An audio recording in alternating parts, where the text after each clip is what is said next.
नमस्कार, आप देख रहे हैं कैपिटल न्यूज। मैं हूं प्रफुल्ल गिरी।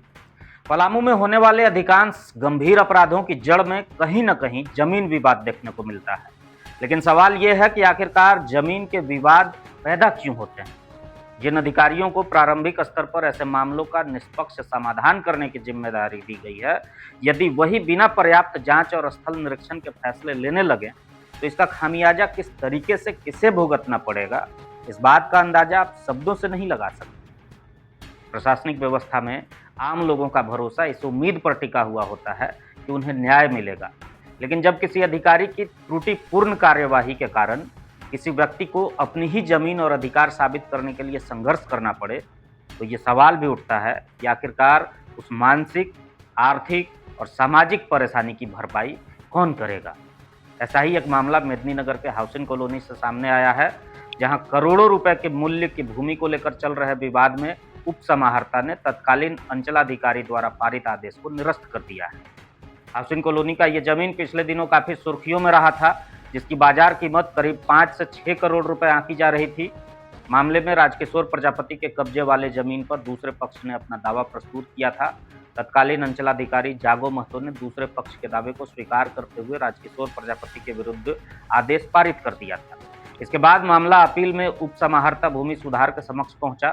अपील की सुनवाई के दौरान दोनों पक्षों के दस्तावेजों और अभिलेखों का विस्तृत परीक्षण किया गया, जिसमें स्पष्ट उल्लेख किया गया है कि अपीलकर्ता राजकिशोर प्रजापति ने वर्ष 2005 में भूमि की खरीदारी की थी और तब से लगातार उस भूमि पर उनका शांतिपूर्ण दखल कब्जा बना हुआ है।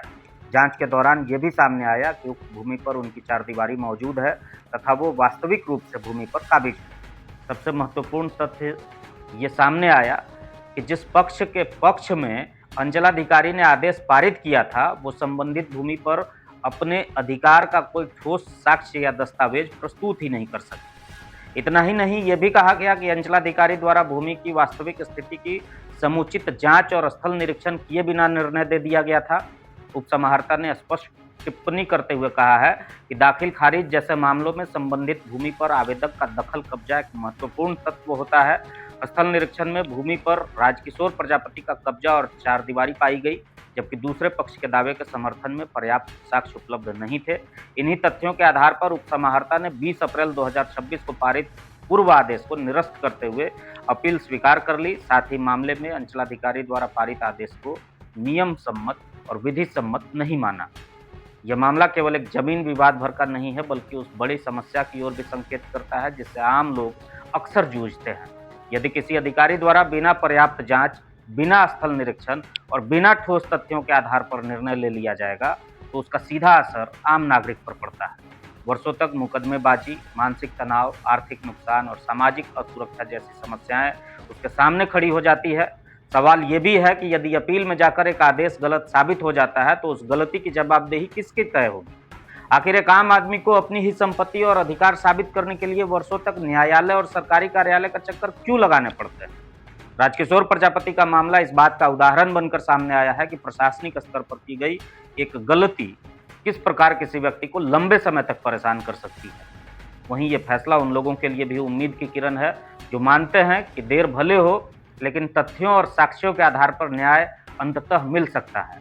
राजकिशोर प्रजापति ने प्रशासन के प्रति और मीडिया के प्रति आभार जताया है। और ये ज़मीन मैं जो देख रहे हैं ज़मीन जो है मैं 2005 में राम दुलारी देवी से खरीदा था और उसी समय मैं बाउंड्री करा करके इसमें एक रूम भी बना हुआ है और मैं इस ज़मीन पर काबिज़ हूँ।